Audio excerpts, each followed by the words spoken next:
Buenas tardes, amigos de Literatura Visión, compañeros de trabajo de la academia. Una tarde más en el mes de abril y ya terminando este mes. Estamos comenzando la primavera. ¿Qué me dice mi compañera que me acompaña hoy, María Josefa? La señora Aurea Fernández está indispuesta, no pudo acompañarnos en el día de hoy, pero le mandamos saludos desde aquí. Seguro, y con mucho gusto, pues traemos el programa como siempre. Bueno, hoy, como habrán visto, hay un video de apertura, como siempre, y se trata de los incas nativos. Esto fue un evento que recientemente se hizo en Salta, en la Argentina, y es como una especie de comparsa que ellos hacen cada año, o lo hacen muy a menudo, y es precisamente con la música y letra del señor Daniel Cuevas. Esto lo hicieron allá en el Cerro de San Bernardo y en Los Corzos. Muy interesante, como ustedes habrán visto. Y hoy, porque también hoy traemos un poquito de eso que empieza en el inicio del programa y que le da un poquito de sabor a lo que traemos en el día de hoy. Entonces, comenzamos. ¿Lista? Comenzamos, sí, como no. Bueno, pues entonces vamos a ver qué tenemos en el día de hoy. Y tratando sobre algunos asuntos de lo que es el humanismo y una serie de confusiones que hay con respecto al Renacimiento, traemos el significado que tiene el humanismo en realidad y qué es y cómo suele confundirse con el Renacimiento. También existen el humanismo como base y lo que tenemos hoy en día a través de esta corriente. Y debemos saber que son dos conceptos diferentes. El humanismo y el Renacimiento a menudo suelen confundirse, pero vamos a ver por qué y dónde está la diferencia y la confusión. El humanismo nace en Europa y principalmente se origina en las ciudades de Venecia, Roma y Florencia, con los poetas y pensadores Dante Alighieri en el año 1265 hasta 1321, Francesco Petrarca de 1304 a 1374 y Giovanni Boccaccio en 1313 a 1375. Fue en realidad un movimiento filosófico o de pensamiento. Fue una escuela de pensamiento que se originó en el período renacentista y que se caracterizó por una vuelta o revisión del pensamiento y las letras clásicas de la cultura grecorromana. Para establecer su pensamiento, tomaron las raíces de la cultura antigua y clásica, teniendo una orientación hacia las corrientes filosóficas. Hizo un gran hincapié en la literatura y en su promoción. Utilizaban el lenguaje vulgar o común para la fácil comprensión por parte de la sociedad. Esto es algo que también nosotros hemos tratado, insistimos mucho en cuanto nosotros preparamos los seminarios y preparamos los trabajos de la academia. Insistimos en que el lenguaje que utilicemos sea un lenguaje liviano, por decirlo de alguna forma, que pueda ser entendible en las comunidades que tienen menos diríamos, educación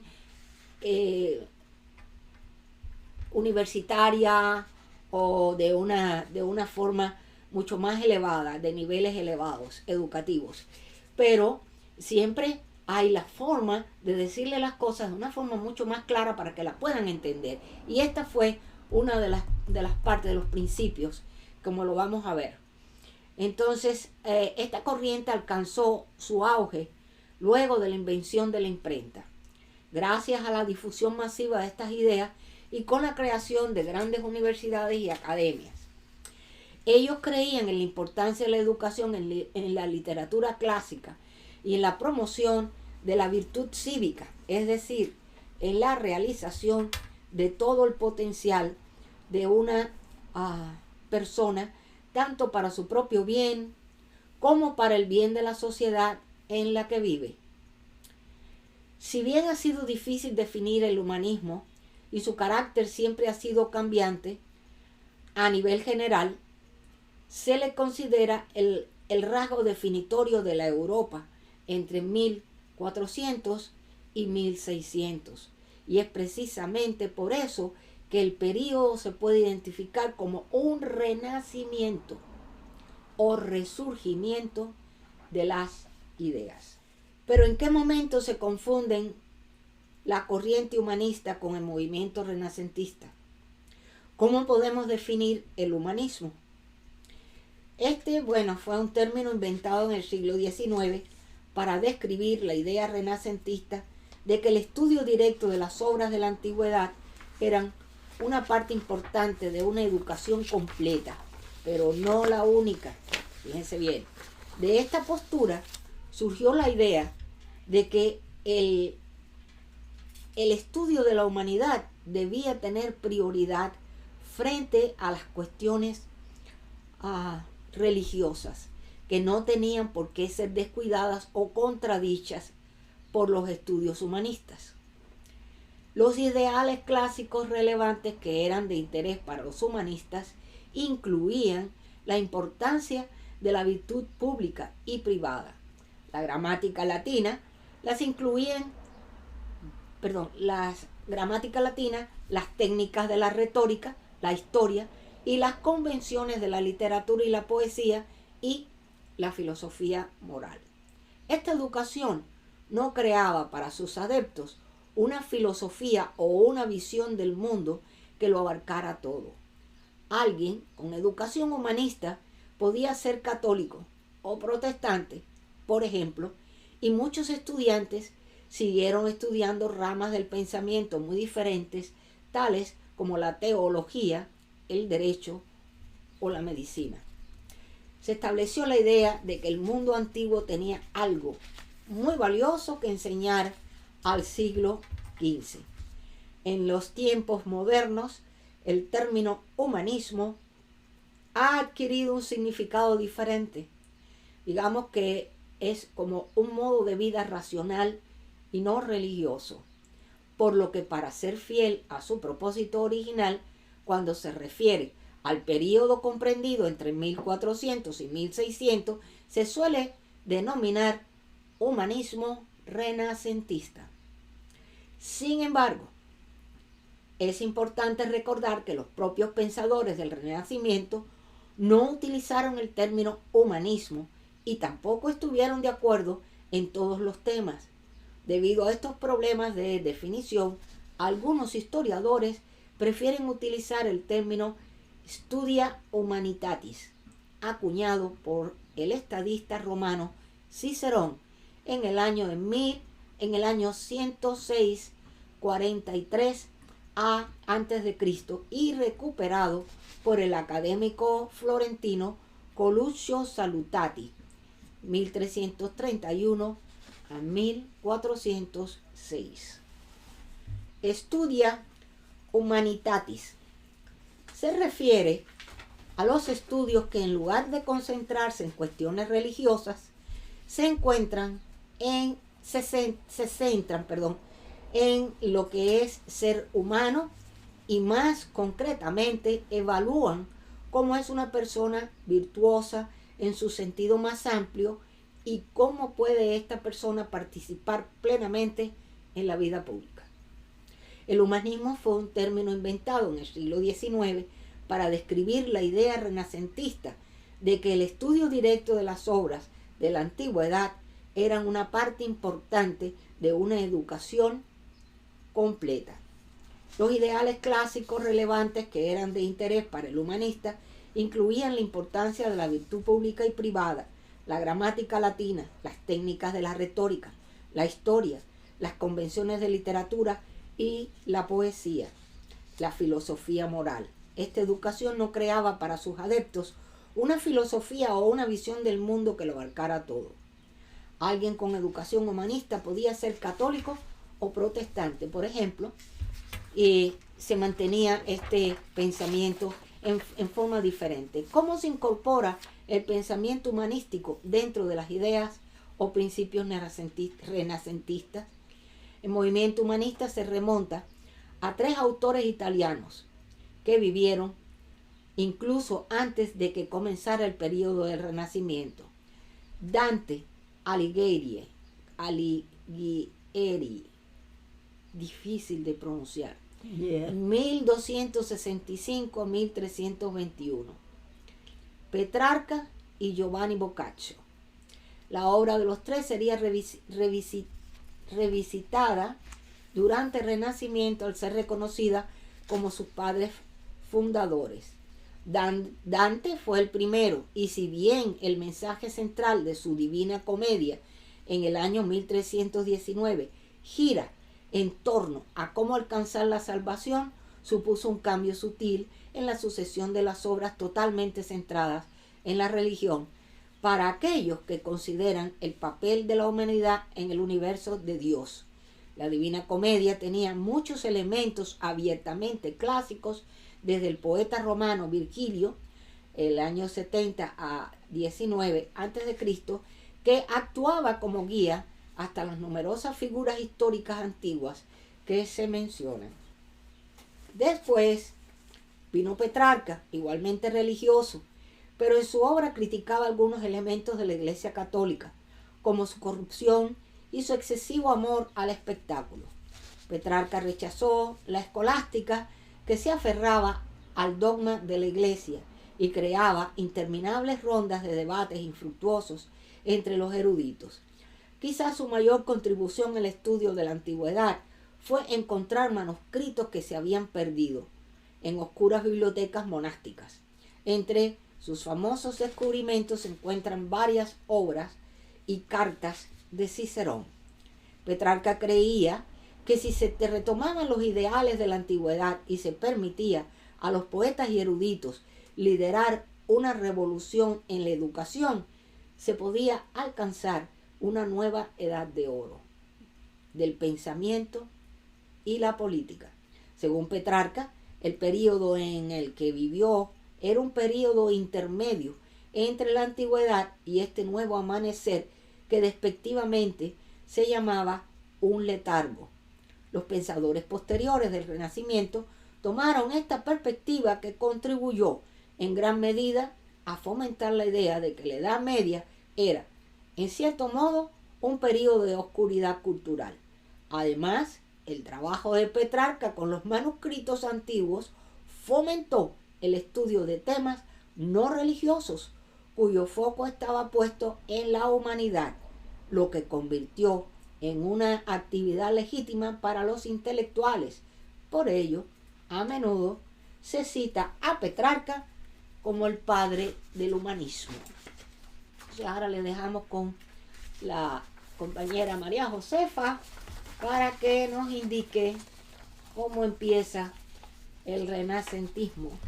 Bueno, yo con mucho gusto, como cada día de traerles a ustedes estas conferencias, lo hago con todo el amor y con la esperanza en mi corazón de que ustedes evalúen todos estos conocimientos como parte de la cultura que ustedes poseen, para que no se dejen nunca avasallar, ni hacerles creer que ustedes son menos. La cultura nuestra está en el pináculo del mundo, igual que todas las demás. Y si nos interesamos en aprenderla, podremos defender nuestros derechos mucho mejor. El humanismo, el legado del humanismo renacentista. El humanismo transformó la educación y rejuveneció el mundo de las ideas y el arte en su descubrimiento, promoción y adaptación de las obras clásicas. Condujo a la creación de una red internacional de eruditos, que son los que más saben, vinculados por las cartas y los libros a la separación de la Iglesia y la política, el examen crítico de los textos que permitió descubrir inexactitudes e incluso falsificaciones, y a la creación de bibliotecas públicas. El humanismo en la ciencia. Observar, eso es muy importante, la observación es algo primordial.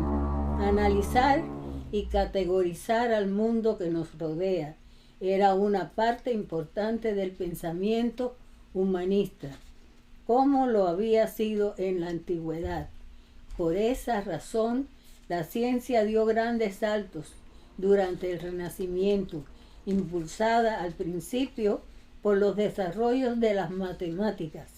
El astrónomo polaco Nicolás Copérnico, 1473 a 1543, propuso que el sistema solar era heliocéntrico, entre otras ideas innovadoras, en su obra De Revolutionibus Oidium. Estas palabras italianas son difíciles de pronunciar. Coelestium, y trataba sobre la revolución de los orbes celestes, publicada en el 1543. El humanismo en las artes. Gobernantes como Federico de Montefeltro, 1422 a 1482, en Urbino, y Cosme I de Médicis, 1519 a 1574, en Florencia, fueron grandes admiradores de la antigüedad y construyeron impresionantes bibliotecas humanistas. Los pintores y escultores del Renacimiento se interesaron mucho por la mitología clásica, a veces incluso combinándolas con temas cristianos, como la sutil representación de Venus como la Virgen María. Los pensadores de la antigüedad fueron representados directamente en el arte. Tal vez el más famoso sea el fresco de la Escuela de Atenas en el Vaticano, obra de Rafael, 1483 a 1520. También se apreciaba la habilidad de los artistas antiguos, especialmente de los escultores, y su capacidad para plasmar la realidad en bronce o mármol. Los artistas del Renacimiento querían captar ellos mismos esta realidad. Los artistas ahora hacían hincapié en la experiencia humana en su arte.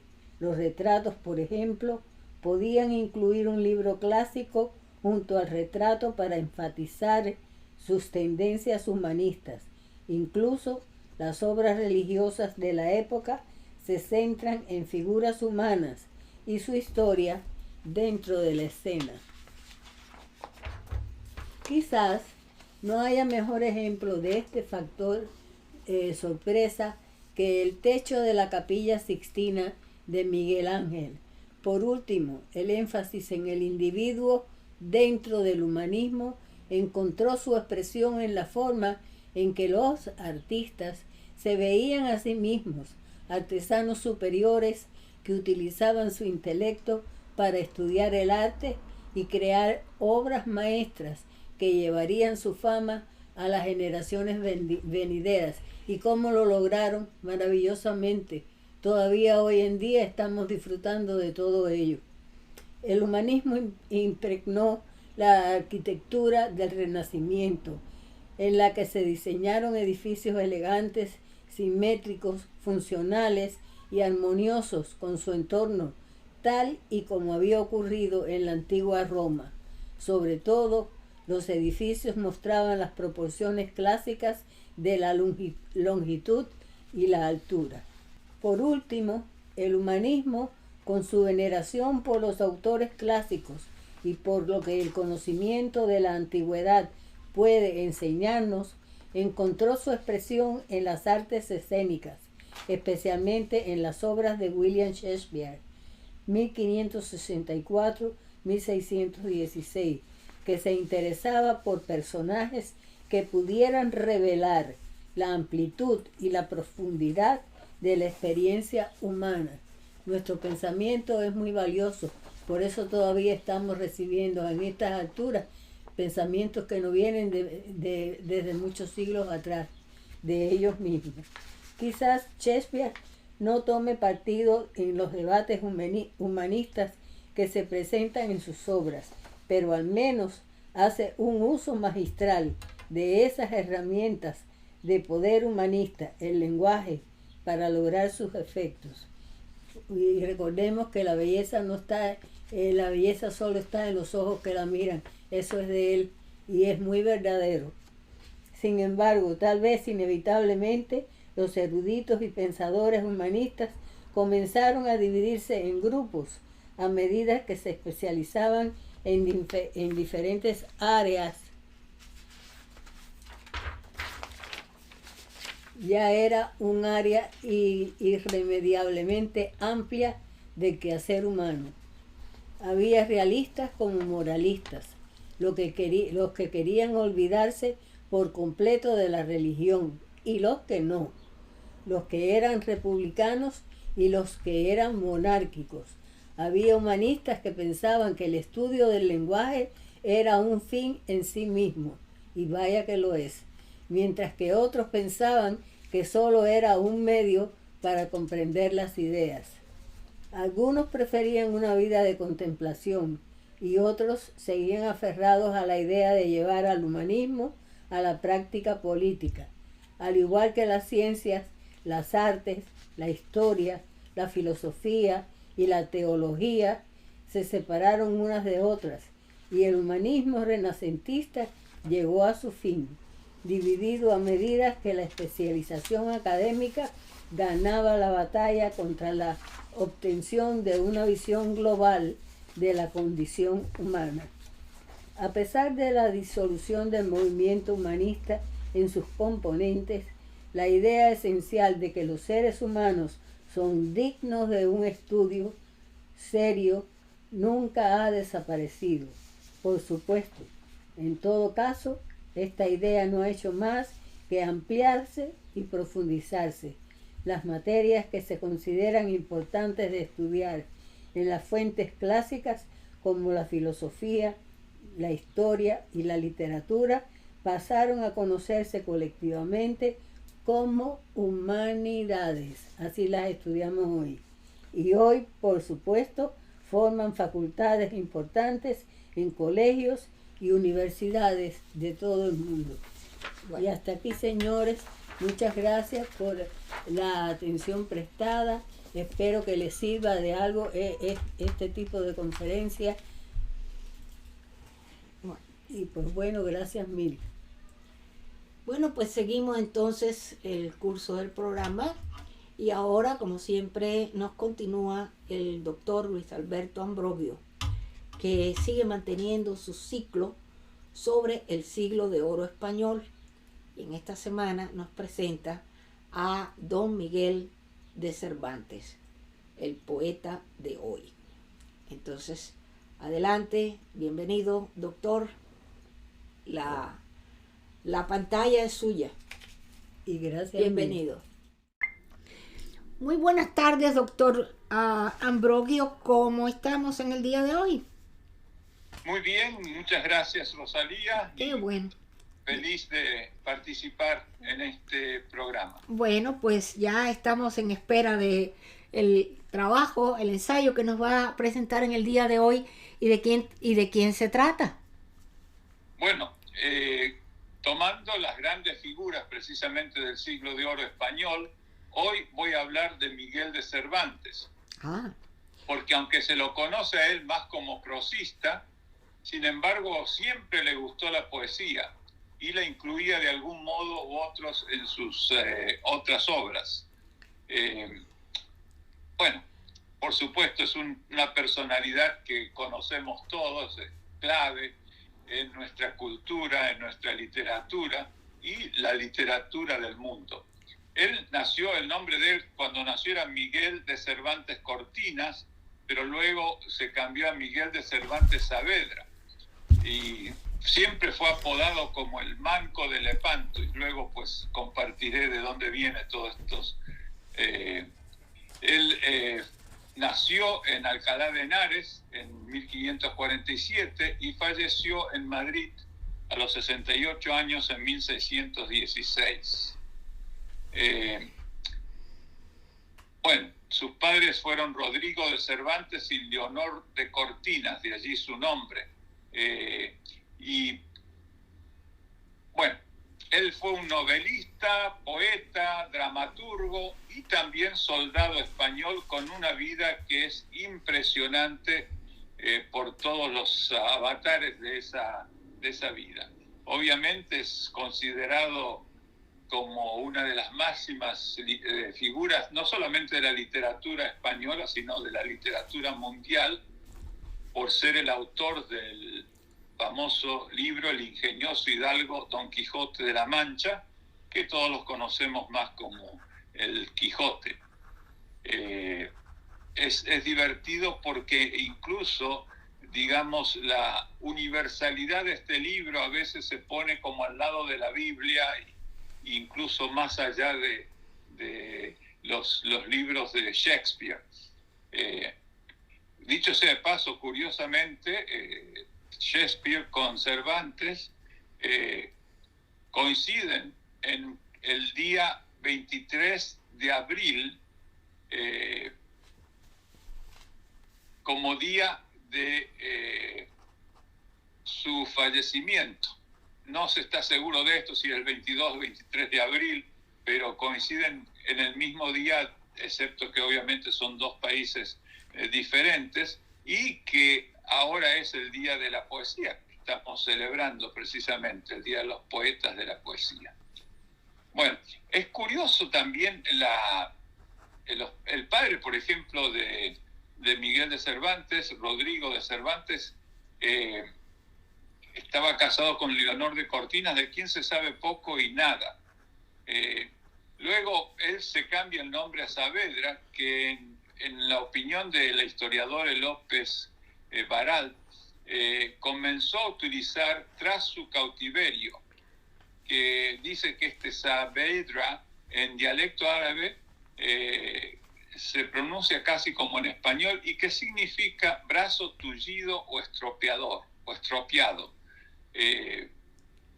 Así que por eso es que quizás lo llaman, además de haber sufrido obviamente ese problema en la batalla de Lepanto, como el Manco de Lepanto. Así que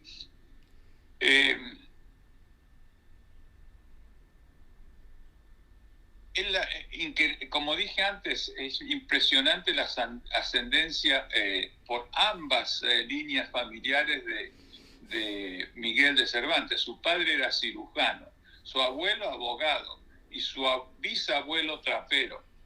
Y la familia entonces de Cervantes, por todo esto, estaba muy bien considerada en Córdoba y tenía allí cargos muy importantes. Es mucho lo que podría contar de todo esto, pero como digo, el tiempo nos limita. No existen datos muy precisos sobre los primeros estudios de Miguel de Cervantes, que tampoco llegaron a ser universitarios, curiosamente. Sin embargo, él estudió, según se cree, en Valladolid, también quizás en Córdoba o incluso en Sevilla. Y luego, en 1566, se estableció en Madrid. Allí asistió al estudio de la villa, regentado por un catedrático de gramática y rasmita, José López de Hoyo. Él en 1569 publicó un libro sobre la enfermedad y muerte de la reina Isabel de Valois, tercera esposa de Felipe II.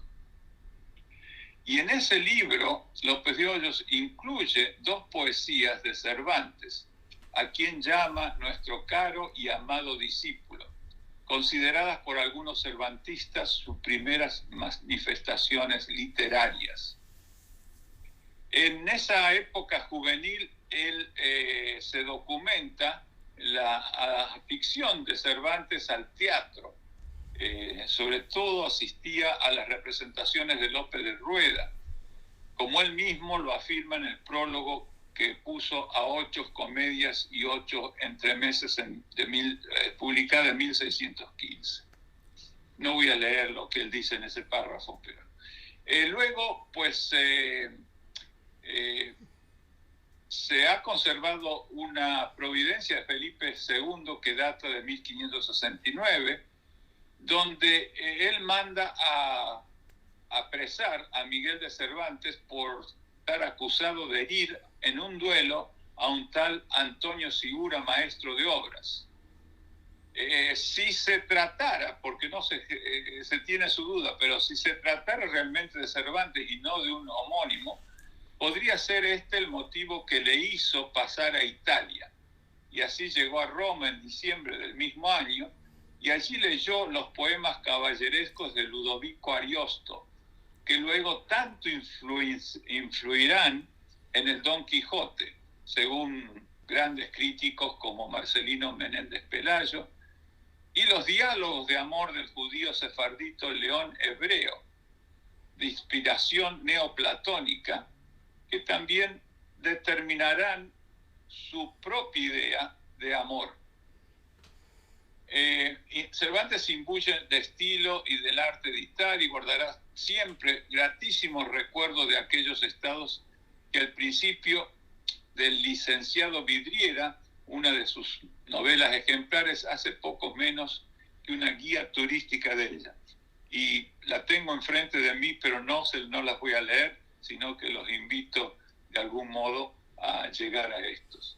Luego se pone al servicio de Giulio Acquaviva, que será el cardenal en 1570 y a quien probablemente conoció en Madrid anteriormente. Y lo sigue por Palermo, Milán, Florencia, Venecia, Parma y Ferrara, itinerario que también aparece admirativamente comentado en el licenciado Vidriera. Pronto lo dejará para ocupar la plaza de soldado en la compañía del capitán Diego de Urbina y embarcó en la galera Marquesa. El 7 de octubre de 1571 participa en la batalla de Lepanto, la más alta ocasión que vieron los siglos pasados, los presentes ni esperan ver los venideros, y forma así parte de la armada cristiana dirigida por don Juan de Austria, hijo del rayo de la guerra Carlos V, y hermanastro del rey, donde se participaba uno de los más famosos marinos de la época, el Marqués de Santa Cruz.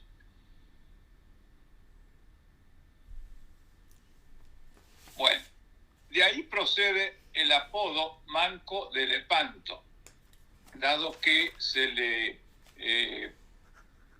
anquilosó la mano izquierda al perder el movimiento de ella, cuando un trozo de plomo le seccionó un nervio. No esas heridas que tuvieron esas consecuencias serias, sin embargo no ha de haber sido tan grave porque tras 6 meses de permanencia en un hospital de Mesina, reanudó Cervantes su vida militar en 1572 y tomó parte en una serie de expediciones navales. Luego, durante su regreso a Nápoles, desde Nápoles a España, al bordo de la galera Sol, una flotilla turca comandada por Mami Arnaute apresó a Miguel y a su hermano Rodrigo el 26 de septiembre de 1575. Y allí escribe, durante este periodo de prisión, una serie de obras. Los años en Argel, una de ellas, constituyen lo que Alonso Zamora Vicente llamó un hecho primordial en la vida de Cervantes. Según Juan Goytisolo, están en el núcleo central de la gran invención literaria. En estos casi 5 años de prisión, Cervantes, que era un hombre obviamente nada acomodaticio y con un fuerte espíritu y motivación, trató de escaparse en 4 ocasiones organizando él mismo estos planes e intentos, y por supuesto tuvo la desgracia que cada vez lo agarraron nuevamente, pero él siempre se hacía responsable ante todos sus enemigos de estos atentos. Tales notas se complementan siempre con sus comedias El trato de Argel, Los baños de Argel y el relato conocido como Historia del cautivo. Bueno, voy a... el 19 de septiembre de 1580, Cervantes es liberado y el 24 de octubre regresa al fin a España con otros cautivos también rescatados. Y llega él a Denia, desde donde se traslada a Valencia, y luego regresa con su familia a Madrid. Pero esta experiencia, como dije anteriormente, deja una gran huella en Cervantes, como se puede ver en sus obras El trato de Argel, La Galatea, y en los trabajos de Persiles y Sigismunda, que son sus obras. Él en 1581 de España se traslada a Portugal, donde se hallaba entonces la corte de Felipe II, con el propósito de encontrar algo con lo que rehacer su vida y pagar las deudas que había contraído su familia para rescatarle de Argel. Le recomendaron una comisión secreta de Orán, puesto que tenía muchos conocimientos de la cultura y costumbres del norte de África, pero recibió poquísimos escudos, que así se llamaba la moneda, por ese trabajo. Volvió a Lisboa y luego regresó a Madrid. Y es interesante destacar que él quería conseguir un trabajo, ahora en 1582, en las Indias, o sea, venir aquí a las Américas, y por supuesto no lo obtuvo. Entre los años, en este periodo, escribió La Galatea, su obra literaria en volumen y de trascendencia, y que se publicó en Alcalá de Henares en 1585. Él contrae, un año antes contrae matrimonio en 1584 con Catalina de Salazar y Palacios en el pueblo toledano de Esquivias. Ella era una joven que no llegaba a los 20 años. El matrimonio con su esposa no resultó, y a los 2 años de casado Cervantes comienza sus extensos viajes por Andalucía. No tuvieron hijos. Él nunca habla de su esposa en sus textos autobiográficos, a pesar de ser él quien estrenó en la literatura española el tema del divorcio, entonces imposible de tratar y de escribir en un país católico, y lo hizo con el entremés El juez de los divorcios. Se supone que su matrimonio fue infeliz, aunque en ese entremés sostiene que más vale el peor concierto que no el divorcio mejor. Es una cita literal de él. En sus últimos años, en 1587, viajó a Andalucía como comisario de provisiones de la Armada Invencible, y durante esos años como comisario recorrió una y otra vez el camino que va de Madrid a Andalucía, pasando por Toledo y La Mancha, la actual Ciudad Real, y ese es el itinerario del Riconete y Cortadillo. Se estableció en la ciudad de Sevilla en 1588 y recorrerá luego municipios por la provincia de Sevilla.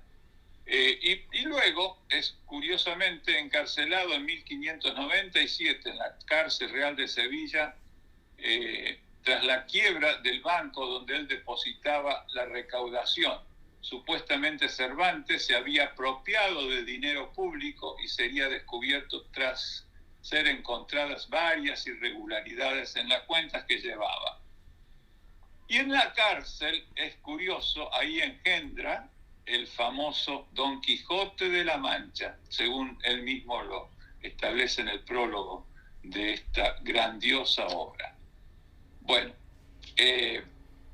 voy a decir algunas palabras más al respecto, pero obviamente no quiero mucho más. Su muerte se registra en la parroquia San Sebastián, diciendo que murió el día 23 de abril de 1616.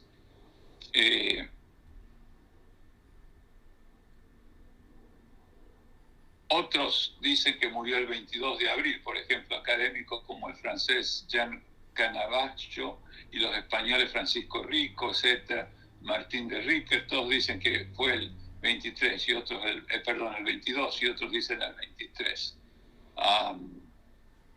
Bueno, voy a hablar ahora de la parte, las obras, como dije, las novelas son varias y cultivó a su modo original, porque los géneros narrativos habituales de la segunda mitad del siglo XVI, que era una novela bizantina, una novela pastoril, una novela picaresca, una novela morisca, una sátira, etc. Pero él renovó este género de la novela, que en ese momento se entendía como la italiana, como un relato breve, exento de retórica y de trascendencia. Y él, como dije, en el orden cronológico, escribió la Galatea en 1585, el ingenioso hidalgo Don Quijote de la Mancha en 1605, las novelas ejemplares 1613, el ingenioso caballero Don Quijote de la Mancha 1615, son 2 partes, los trabajos de Persiles y Sigismunda en 1617. La primera novela, Galatea, es parte de ese género que antes mencioné, el pastoril, una égloga en prosa, como él mismo la define. Él tenía recién 38 años cuando apareció esta novela. Luego, por supuesto, el Don Quijote de la Mancha, que es cumbre de la literatura, no solamente, como digo, española, a mí me parece universal, que apareció la primera parte, como dije antes, en 1605 y la segunda se publicó en 1615, la segunda parte. Podría hablar mucho más de todas estas, pero voy a dedicarme ahora a la poesía. Cervantes se afanó en ser poeta, aunque nunca llegó a dudar de su capacidad.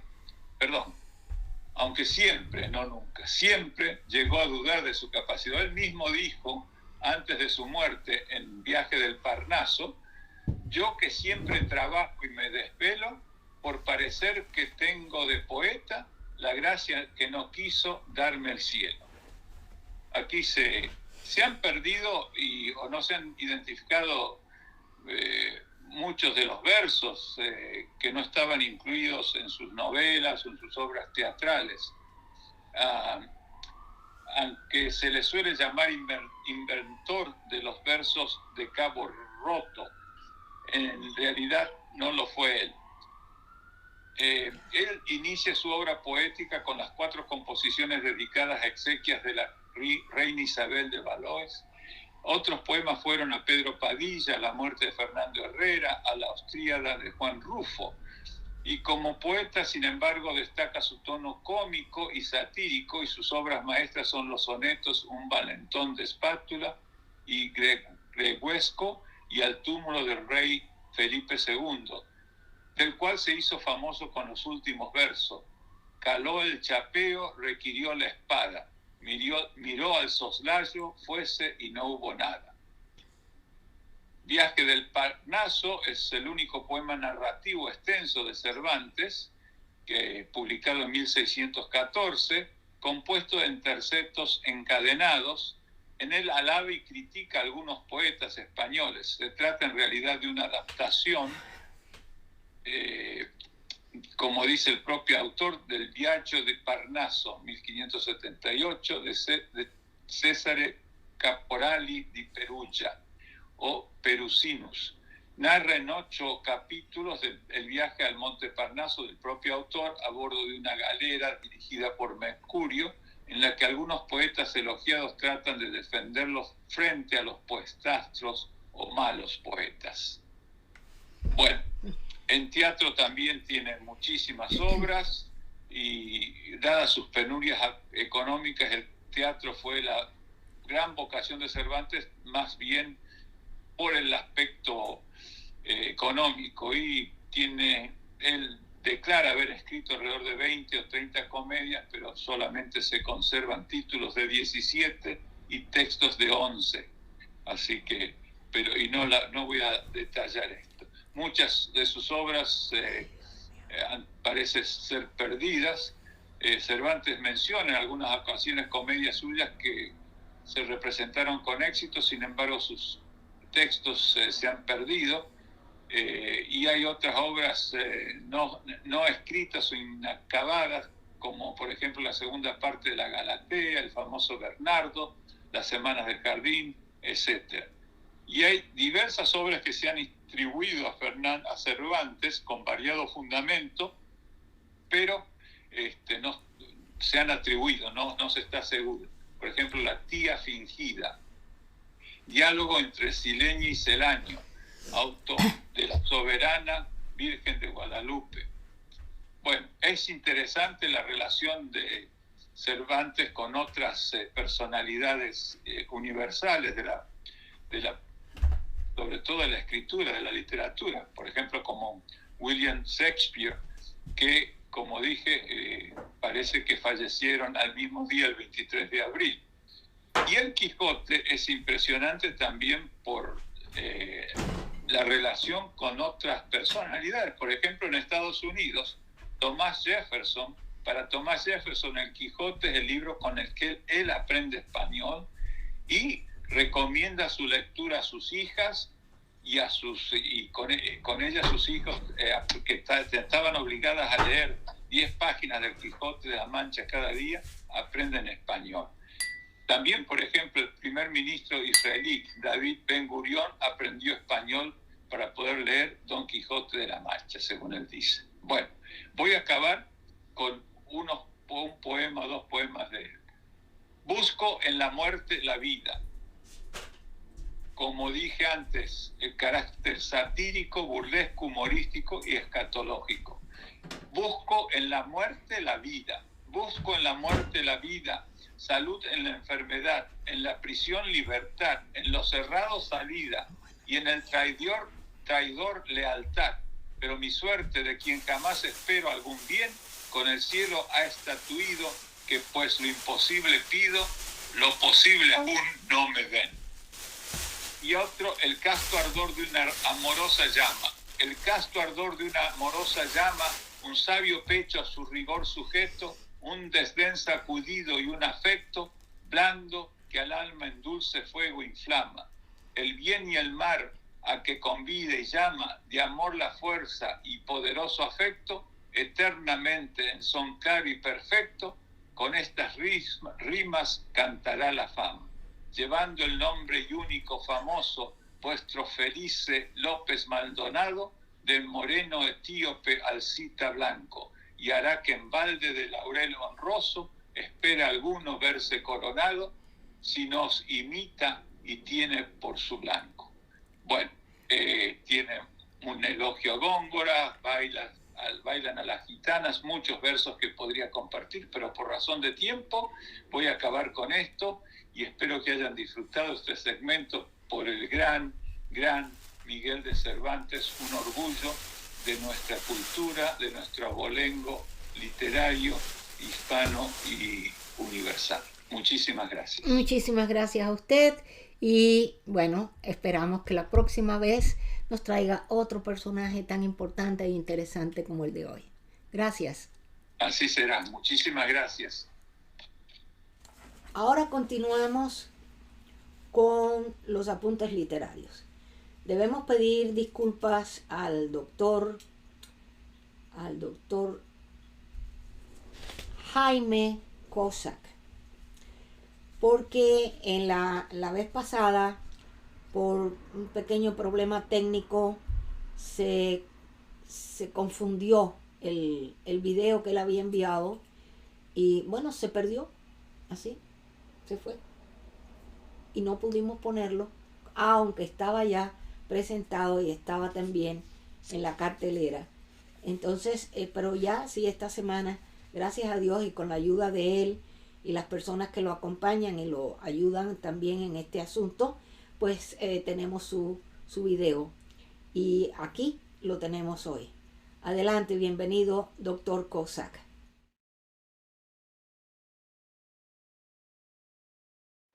Hola, buenas tardes, doña Rosalía, amigos de Literatura Visión. Aquí estoy otra vez con mis apuntes literarios para hablarles de la poética. En los programas anteriores he hablado de la importancia del libro como objeto en nuestra cultura. Hoy vamos a hablar de la palabra. Y el título genérico sería "A las palabras se las lleva el viento". Es ciertamente una frase hecha que la produce, digamos, el pueblo, porque es en contraposición a los pactos, deriva de las transacciones comerciales, porque los pactos escritos no se pueden desdecir simplemente negándolos. En cambio, las palabras, la gente puede negar haberlas dicho. Entonces, es una frase hecha que refiere a la tradición oral. Es una práctica muy difundida en Occidente, de la que hay muchos ejemplos, de los cuales citaré alguno. Por ejemplo, sabemos que Pitágoras, el gran matemático, no escribió.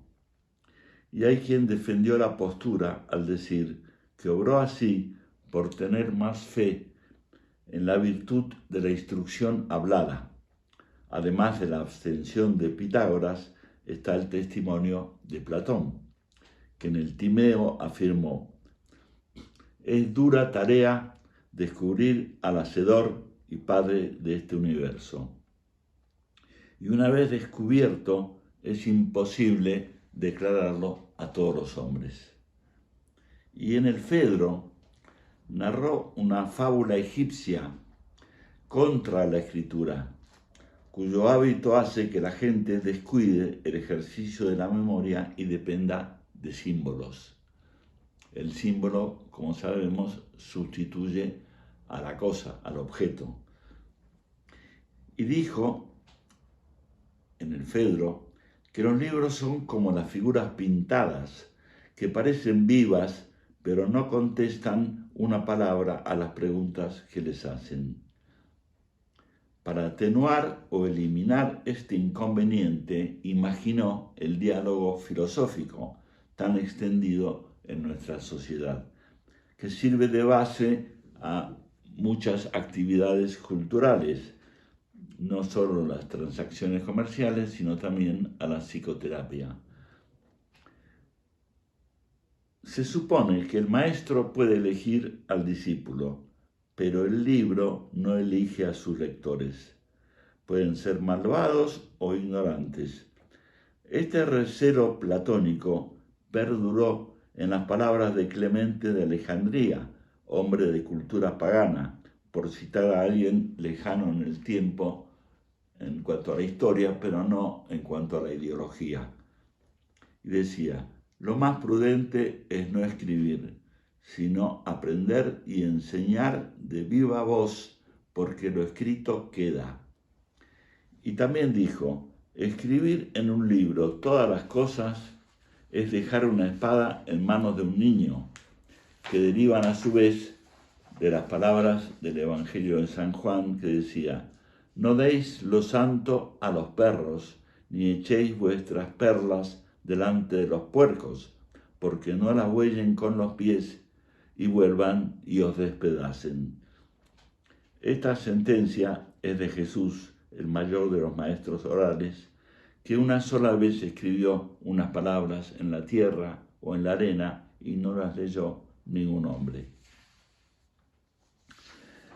Bien. El privilegio de la FONE, de cualquier manera, no depende de una elección que habría podido evitarse. Responde a un momento de la economía, de la vida de los hombres. Y el sistema del oírse hablar a través de una sustancia fónica ha dominado durante mucho tiempo la historia del hombre. Ha producido incluso la idea de lo mundano y lo no mundano.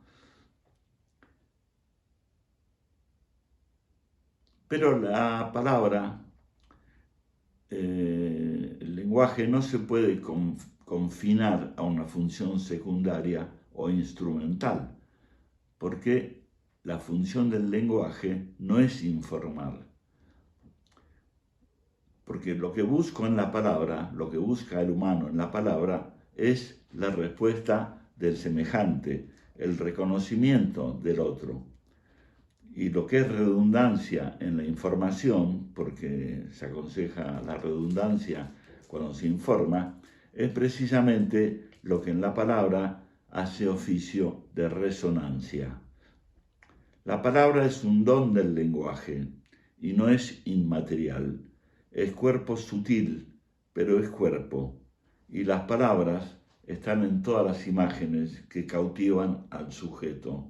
Lo pueden enfermar y lo pueden sanar.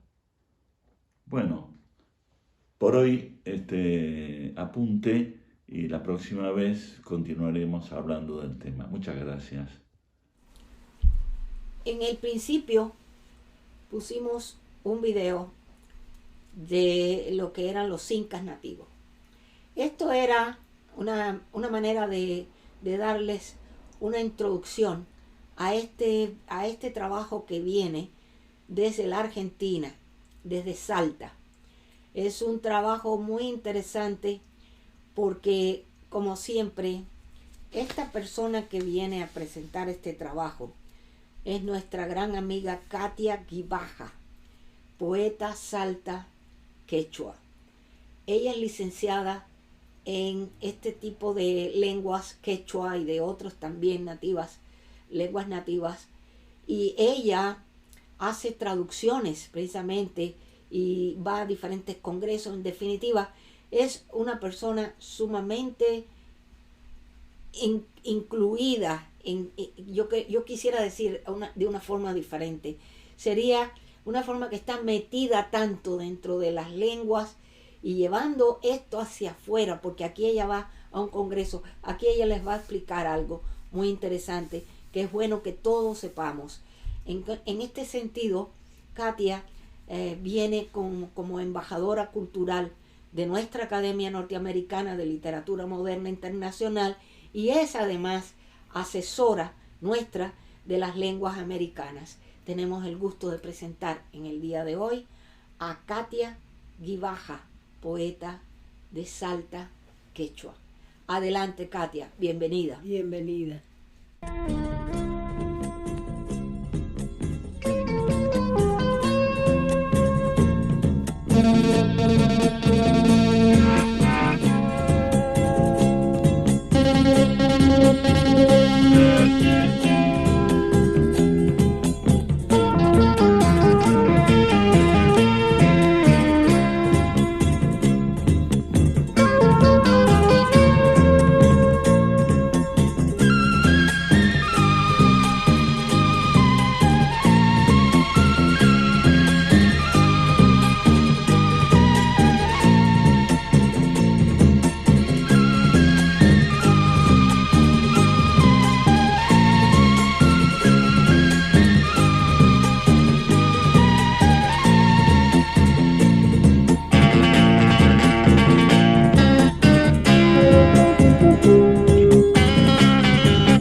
quería comentarles que les hablo desde Salta, el noroeste argentino.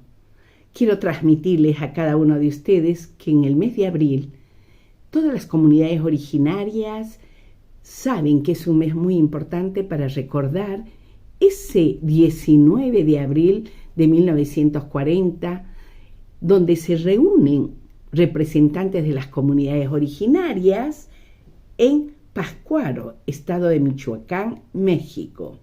Llegaron prácticamente de toda América estos representantes de las diferentes comunidades originarias para ver cómo se estaba viviendo hasta ese momento, cómo estaban nuestras comunidades que tienen esta diversidad de poblaciones donde se habla diferentes idiomas, donde prácticamente cómo estaban sus derechos, ¿no? Y es por eso que después este primer encuentro con las resoluciones que se toma ese día es que se lleva a todos los países de donde habían llegado. Estaban un porcentaje muy grande de repúblicas que lograron estar presentes. Ahora ya eran repúblicas. Fue así que 5 años después llega la Argentina y el Congreso de la Nación acepta todo lo que se había visto en ese encuentro y comienzan la defensa por los derechos indígenas. Finalmente se habían visibilizado comunidades originarias y Argentina tiene muchas comunidades originarias que hasta el día de hoy están presentes. Por esa razón estamos hablando prácticamente de un hecho histórico muy importante de los derechos humanos. Y de esta manera es que nos vamos aproximando a ver cuáles son esos derechos, qué está implicando la lengua, qué está implicando la educación, qué está implicando las tierras donde ellos habitan. Por esa razón es que vamos a mostrarles algunos trabajos que se vienen realizando para pensar justamente en esos derechos humanos. Y como les comentábamos, los derechos humanos fueron realmente trabajados y Naciones Unidas toma en cuenta y por eso se está empezando a trabajar desde diferentes puntos. Quiero mostrarles que este libro, que se denomina Derechos de los Pueblos Indígenas, Companispa Ayaucacuna y Actacuna Indigenancuna, está escrito al idioma quechua, un idioma que hasta el día de hoy casi 18 millones de personas lo hablan a nivel América, uno de los idiomas que cada vez está en mayor crecimiento. También este diccionario en quechua que me toca hacer la traducción de todos aquellos vocablos que tenían en la época de los incas relacionados con la parte jurídica. Estos 2 tomos fueron presentados en el Consulado Argentino en Nueva York en el año 2019, donde se instaura justamente como el Año Internacional de las Lenguas Originarias de todo el mundo. Y a partir de ahí son 10 años que se están trabajando en base al rescate de las lenguas maternas. Este 19 de abril, por esa razón, es que me parece muy importante que se tome en cuenta. Y les voy a leer un poema que me tocó escribir a la plegaria de los niños del Yuya y Yacu. Y dice: chin, chin, chin, silencio, silencio, silencio. Ujupi, kai ujupi kashian, aquí adentro se encuentra. Huiracocha camachín, lo que nuestro Ser Supremo nos envió. Tica kicharichunku, las flores se están abriendo. Chin, chin, chin, silencio, silencio, silencio. Purisunchis, mana, caucachun, mana ushutar, sunusunchis, purisunchis, kai huiracocha, inti, illapa, nihuashanku, Capajñán Nispa, por ese gran camino de la comunidad, de ese gran camino Capajñán, el camino de los incas, el camino de la sabiduría, el camino que hasta el día de hoy existen 40.000 kilómetros de caminos en América del Sur. Aquí se abre hoy un nuevo segmento para el capítulo de la Florida, que radica aquí en los Estados Unidos, es exactamente en el estado de la Florida. Hoy nos presentan, en este segmento que va a ser más a menudo, hoy nos presenta el tema El español en Miami. Y lo presenta la vicepresidenta de este capítulo de la Florida, la señora Nekane de Lenis. Bienvenida, Nekane. Adelante. Bienvenida con tu trabajo.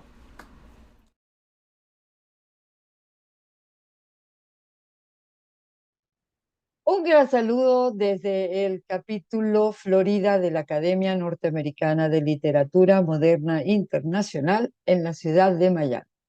¿Quién les habla? Nekane de Lenis, vicepresidente del capítulo.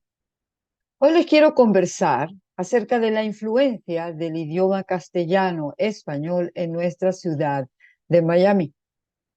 Miami es una ciudad multiétnica, multicultural, multifacética, multitodo. Aquí podrás encontrar de todo a nivel gastronómico, cultural, etc. Y dentro de ese multitodo también incluimos los modismos del propio idioma castellano-español. En las últimas décadas, Miami ha sido foco de una masiva inmigración de latinoamericanos en busca de mejores condiciones de vida, lo cual hace que nos encontremos con un collage de acentos, modismos y una diversidad lingüística digna del mejor estudio. Se estima que el 60% de la población, si no es más, no es nacida aquí en los Estados Unidos. La realidad es que en esta urbe de casi 500.000 de habitantes, el idioma español es el que más domina y en proporción a su número de habitantes es donde más se habla la lengua de Cervantes en todos los Estados Unidos. La ciudad es víctima del Spanglish y de los modismos entre los latinos, tanto que a veces resulta difícil entender las diversas interpretaciones del mismo idioma español.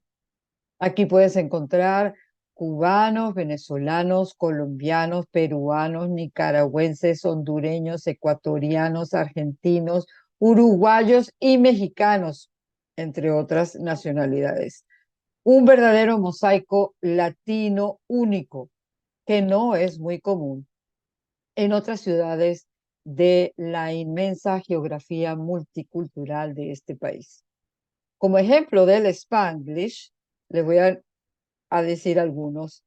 Y por ejemplo, muy a menudo se escucha, te llamo para atrás, que vendría a ser una traducción de I will call you back. O, por ejemplo, ese candidato está corriendo como alcalde. Pues en inglés, cuando uno habla de que hay un candidato que se está postulando para una posición, la palabra en inglés es running, que también es correr. Entonces, es la traducción, digamos que literal.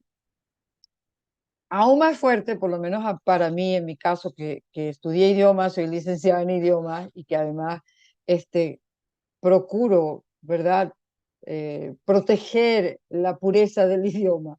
Cuando le escucho a alguien que dice, voy a parquear, o sea, voy a estacionar por parking, la troca es the truck, el camión. O también, por ejemplo, se usa mucho, ya eso es muy común, decir liquear, porque está liqueando, imagínense, hasta en verbo, que quiere decir está goteando. En ese trasvase cultural lingüístico de tantos hispanos, se está creando ya un español de Estados Unidos, dijo en una entrevista de 2013 Gerardo Piña Rosales, director de la Academia Norteamericana de la Lengua Española. El otro día leía que Philip Carter, profesor de lingüística de la Universidad Internacional de Florida, FIU, afirmaba que en Miami, a donde quiera que vayas, los latinos son la mayoría. Se escucha bastante español y se ve bastante español, por lo de los carteles y cosas que lo están en 2 idiomas.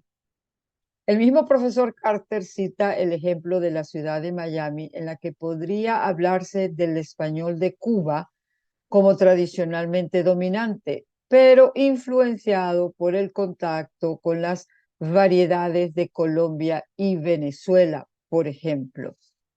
En Miami los latinos son casi el 80% y en ciudades vecinas como Doral es casi el 90%. A Doral le llaman Doralzuela por la cantidad de venezolanos que han llegado a esa ciudad. Y en Hialeah, el 95% de personas de habla hispana. Y continúa diciendo, lo que hace del sur de Florida una de las zonas más donde más español se habla en Estados Unidos, continúa diciendo el profesor Carter.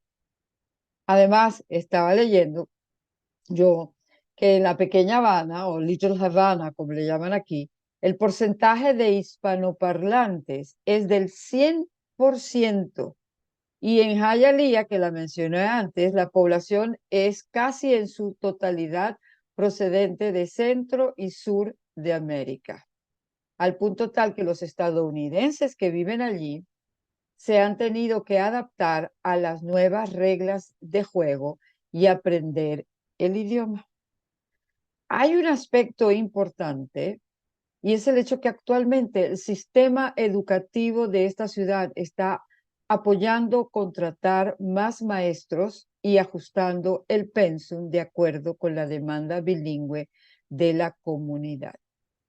Las escuelas charter, que son otra dependencia de las escuelas públicas, están incrementando programas bilingües donde se imparte español o donde se imparte en español 1 hora diaria en los salones de clase. Además de matemáticas y ciencias en inglés, se enseñan esas mismas materias en español, lo cual trae como resultado que el nivel académico de este idioma se eleve a partir de la educación elemental y no solo al finalizar los últimos años de secundaria. Otro aspecto a tomar en cuenta es que hay más políticos hispanos que nos representan en el Congreso, lo cual es positivo, ya que habrá más apoyo para desarrollar aspectos sociopolíticos y culturales que van unidos al idioma. En conclusión, la expansión del español en la ciudad de Miami es innegable y podemos reflejarlo en la publicidad cuando observamos marcas que tratan de llegar a los hogares que hablan el castellano. Las personas que han emigrado ya se sienten como en casa, los padres llegan a una escuela y tendrán a alguien atendiéndolos en español.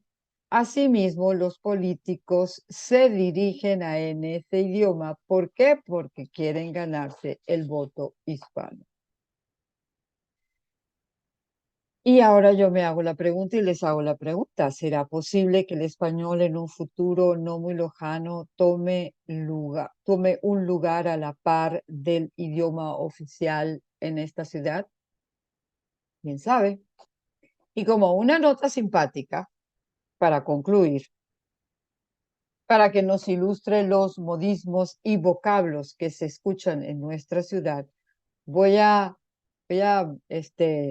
actuar un poquito una conversación entre varios representantes de nuestros países.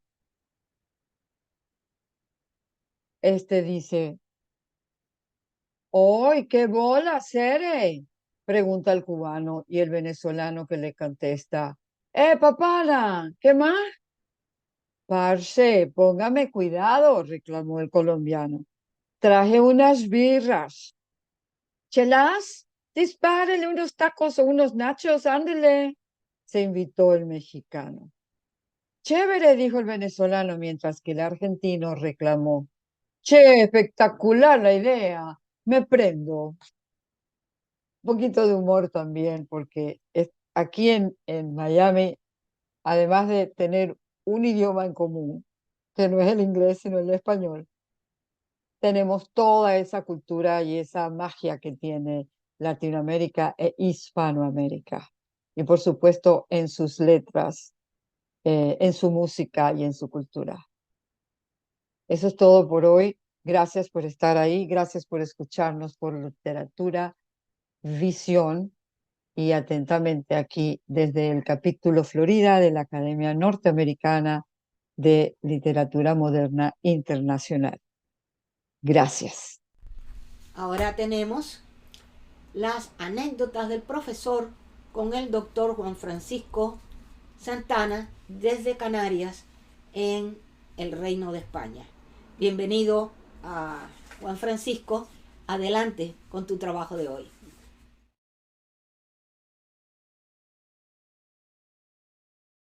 Saludos y agradecimiento a Literatura Visión y a quienes lo hacen posible.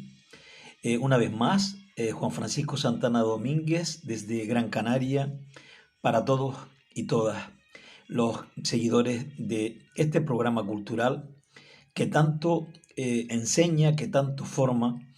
Y bueno, mi aportación esta semana o este mes sería Confesiones sobre la felicidad.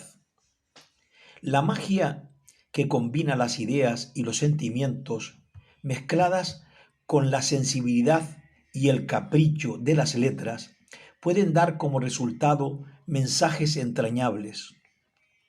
Hace ya unos años escribía esta frase, encontrada casualmente entre unos papeles ya algo ajados por el paso inexorable del tiempo, formando parte de un escrito que ya había utilizado en una ponencia. Me dije si aquello lo había escrito yo, y evidentemente tenía mi letra y mi firma, y no me planteé la menor duda. Uno de los mensajes de aquel escrito estaba dedicado a la felicidad. La felicidad es un estado de la mente y por tanto no puedes buscarla fuera de ella.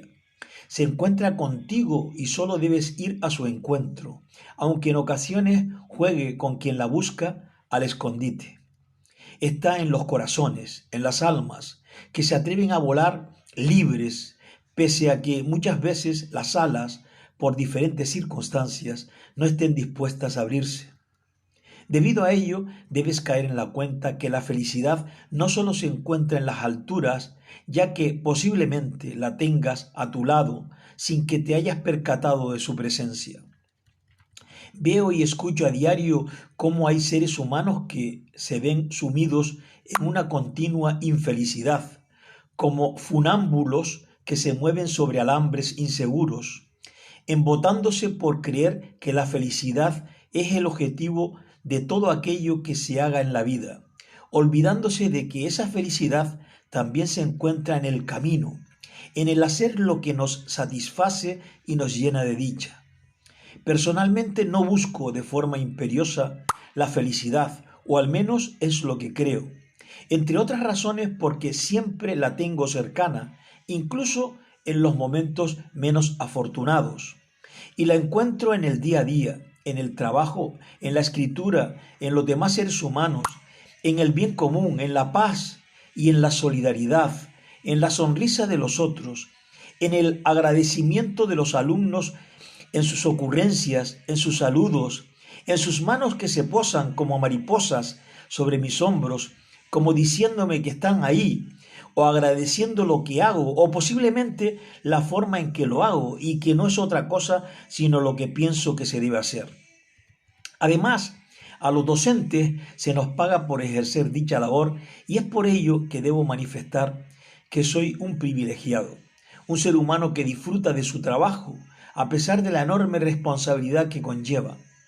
Para complementar todo ello, que ya es suficiente, me encuentro con que hay muchas amigas y amigos, lectoras y lectores, que me hacen llegar sus comentarios, siempre tan atentos a lo que escribo cada día, y es que poder hacer llegar a otros mis sentimientos, mi manera de entender la vida, mis ideales, mis sueños y deseos a través de la escritura es algo sublime, algo que yo no puedo explicar con palabras, porque siempre me quedaría corto.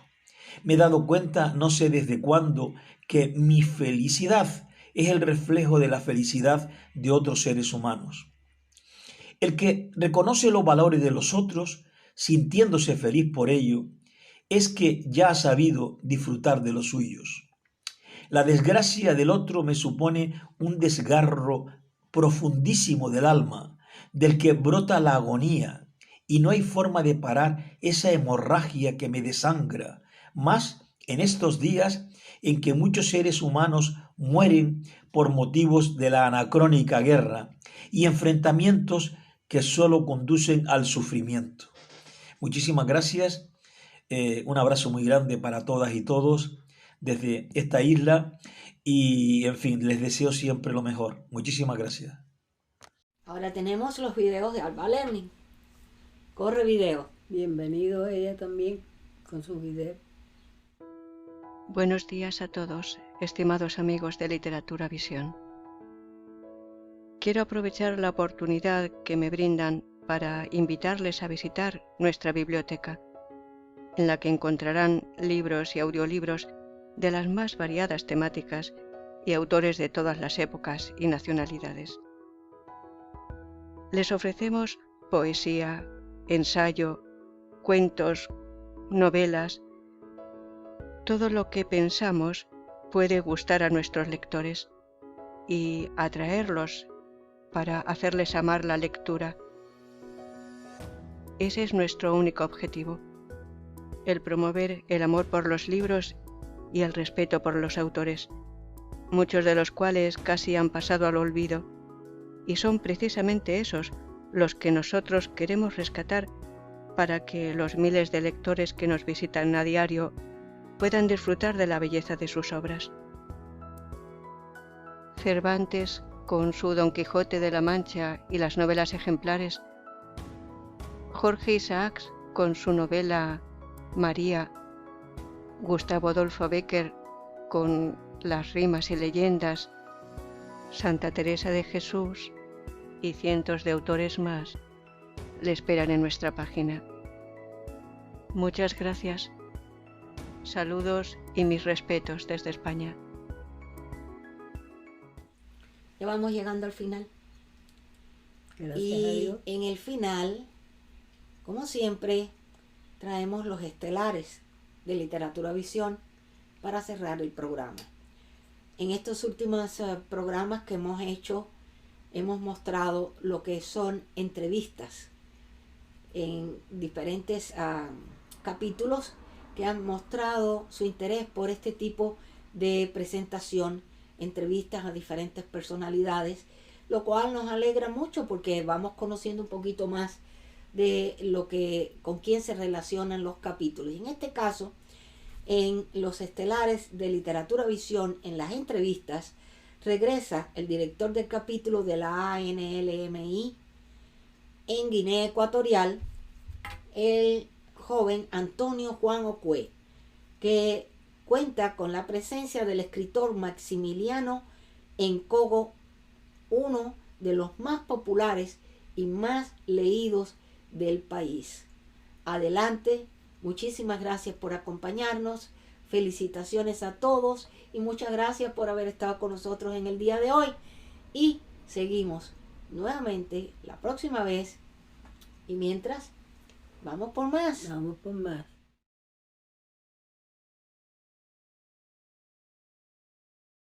Saludos a todos, buenos días, buenas tardes y buenas noches, dependiendo de dónde nos estén siguiendo. Les habla Antonio Juan Ocué, director del capítulo de la AMI en Guinea Ecuatorial, y es un placer para nosotros pues volver a presentarles los estelares de este programa Literatura Visión. Pues como siempre nosotros traemos a un invitado en este mundo de la literatura, especialmente la literatura ecuatoguineana. Y en el capítulo de hoy y ahora nosotros tenemos el privilegio de presentarles a don Maximiliano Nkogo. decir que don Maximiliano Nkogo es un profesor, escritor y académico ecuatoguineano. Ocupa la letra I de nuestra Academia de la Lengua, que es la Academia Ecuatoguineana de la Lengua Española. Y además de esto, pues se dice, y como nosotros lo hemos mencionado, que ha sido profesor de la UNED y es actualmente profesor de la Universidad Nacional de Guinea Ecuatorial en su Facultad de Humanidades y concretamente en el Departamento de Filología. Pues Maximiliano es uno de los escritores más aclamados en nuestro país, aclamados por su estilo propio y sobre todo porque todas sus obras pues les encantan a los lectores. Por eso tenemos el privilegio de presentar a todos los televidentes a don Maximiliano Nkogo. Don Maxi, saludos y gracias por acudir a nuestra entrevista. Saludos. Hay que decir que soy Maximiliano Nkogo Esono Otugo, porque si dice solo Maximiliano Nkogo, yo conozco a alguien que se llame así, no soy yo este.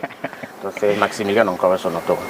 Y lo de que soy profesor, hay que precisar que más que profesor soy docente colaborador de la Facultad de Ciencias Religiosas, o sea, Humanidades y Ciencias Religiosas de esta ciudad de Bata.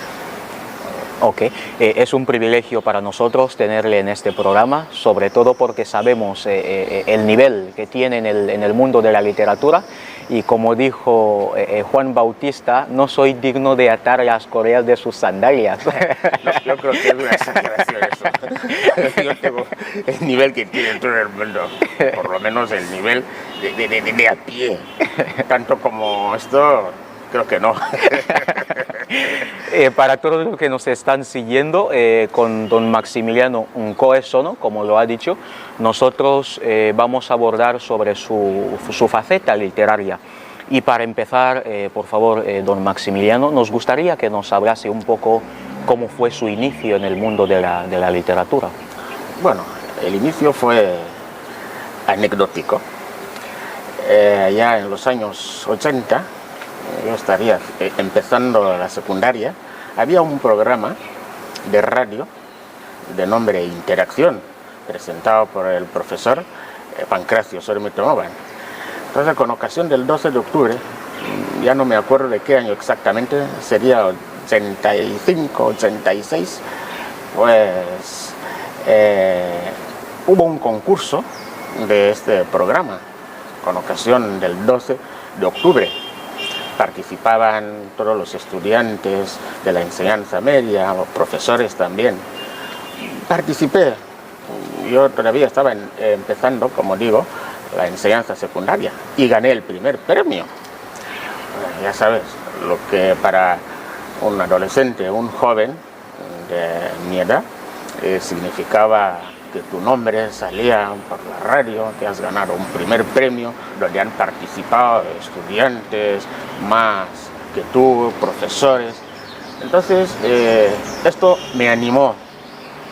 A partir de ahí, estaba ensayando, escribiendo pequeños poemas, algunos relatos, y así es como poco a poco, en los años 90, ya en la ciudad de Malabo, con ocasión del 12 de octubre, pero ya no en un programa radiofónico, sino el certamen que hasta hoy me parece que siguen publicando los centros culturales de España en Bata y en Malabo. Participé. La primera vez no gané y esto me desanimó. Luego la segunda vez gano un segundo premio con Allá en una jornada ordinaria. Luego al año siguiente gano el primer premio con la continuación de Allá.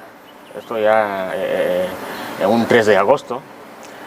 Entonces, con lo que yo ganaba de dinero, porque todavía era estudiante, y la fama que empezaba a tener, además se publicaban estas obras en el semanario, me parece, que se llamaba El Patio. Esto me fue animando cada vez más, hasta que me traslado como becario a España. Ahí escribo, gano premios y me dicen que escribo bien, a la gente les gusta mis obras, entonces así es como han llegado a decir que soy escritor. Nos parecen datos muy profundos. Habla de 1985, suponemos a esta edad tendría 13 años. 13, 14 por ahí. Iniciarse en el mundo de la literatura a los 13 años, 14 años, yo creo que es un paso gigantesco. Desde luego, era una afición que yo tenía y que sigo teniendo. Esa es una vocación, uno nace con esto. Entonces, si tienes la oportunidad de empezar a materializar tu vocación a temprana edad, mejor que mejor. Y cree, don Maxi, leyendo un poco su biografía, nos hemos dado cuenta que también seguramente nació el 12 de octubre. Efectivamente, por casualidad, sí, nací el 12 de octubre del 72, del 1972. Y después de tantas décadas, podemos decir, en el mundo de la literatura, se ha mantenido en la élite. ¿Cuál ha sido su fuente de motivación? Bueno, yo en principio quiero contribuir con la literatura a la construcción del mundo, sobre todo de mi país para empezar, y luego al mundo entero. Entonces me inspiro en la realidad cotidiana, esa realidad que desde luego tiene grietas que hay que tapar, y esto hay que recordarlo a través de la literatura. Esto es lo que me motiva a escribir, independientemente de lo que es ganar algún dinerito, si hay algún premio literario, algún certamen literario a nivel nacional o internacional. Lo que más me importa es que la gente me lea, la gente descubra cuáles son mis ideas, qué es lo que yo puedo aportar como ideas, como sugerencias en la construcción de las identidades nacionales, en la preservación de la paz nacional e internacional. Perfecto. Un primer libro que leí de usted fue Ecos de Malabo, y siempre que leí Ecos de Malabo me ponía a reírme a carcajadas. Sí, bueno, sí, es un conjunto de relatos, Ecos de Malabo, que van en ese sentido. Claro, mis relatos son así, como la vida misma. Así es como cuento mis historias, pero a veces cuando sacas la realidad y la llevas a la literatura, claro que produce esto, produce risa, pero cuando en realidad tu pretensión no es hacer reír a la gente. Así es. Porque un escritor literario, sobre todo si hace literatura social como yo, no pretendo convertirme en bufón, yo desde luego, pero lo que pretendo es que la realidad misma hable por sí sola, a través de la literatura. Eso es muy importante y es un estilo que me gusta, ¿no? Me gusta sobre todo ser irónico, porque las cosas serias se pueden decir sin insultar, sin ofender, respetando, porque yo siempre pienso en mis lectores. Lo que estoy diciendo, cómo le va a sentar a esta persona o a este colectivo. A partir de ahí hay que seleccionar no solo las palabras, sino las expresiones y la manera de transmitir lo que tienes dentro. Don Maximiliano, está hablando mucho del pueblo y del pueblo. ¿Se considera escritor del pueblo y para el pueblo? Bueno, si el pueblo se puede entender como el conjunto de los lectores, sí que me considero escritor del pueblo, porque uno escribe para su pueblo, para sus lectores. Ok. Queremos volver un poco más atrás en lo que acaba de mencionar en cuanto a su estilo. Ese estilo sarcástico, a veces mordaz, como algunos lo han identificado, ¿se inspira de otro escritor? ¿Lo ha leído en otro escritor o bien es algo propio, netamente suyo? Bueno, claro que hay libros así. Primero la persona tiene que ser así antes. Tú sabes que hemos recibido una formación, uno recibe una formación desde los primeros años de escuela hasta la universidad. Entonces, cuando uno estudia la literatura y figuras literarias, hay algunas que más te gustan. A mí me gusta la ironía, yo soy muy irónico y algunos salen muy mal conmigo, yo salgo y no les gusto, porque hay gente que no entiende la ironía. Entonces, la figura literaria que se llama ironía me encanta. Pero luego cuando lees otras obras y encuentras esta ironía, entonces te inspiras todavía más en esas obras. Estoy pensando, por ejemplo, en el mismo Quijote, el ingenioso hidalgo Don Quijote de la Mancha. Cervantes es muy irónico. En todos los capítulos de este superlibro encuentras ironías por todas partes. Y la vida misma es ironía. Entonces hay que escribir como se vive, imitando la vida, imitando la realidad. Esa es la ironía. La vida misma es irónica. Si te fijas, estoy pensando, por ejemplo, en John Kennedy Toole, con La conjura de los necios. Un libro. Es el segundo Quijote para mí. Atendiendo a que casi ha visto cómo ha ido evolucionando la literatura ecuatoguineana, desde este renacimiento que tiene como figuras a ustedes, a Juan Tomás Ávila Laurel y todos estos, ¿cómo califica ahora la literatura nuestra? Pujante, es una literatura que está en vía de desarrollo, diríamos esto así, y en el futuro yo creo que va a dar muy buenos frutos muy maduros, después de los clásicos, a los que nosotros podemos considerar como clásicos. Estoy pensando en Evita Enoy, en Donato Ndongo, en María Anzué, en Trinidad Morgades, y la generación intermedia de la que formo parte, Ciale, José Fernando Ciale, Juan Tomás Ávila Laurel y otros.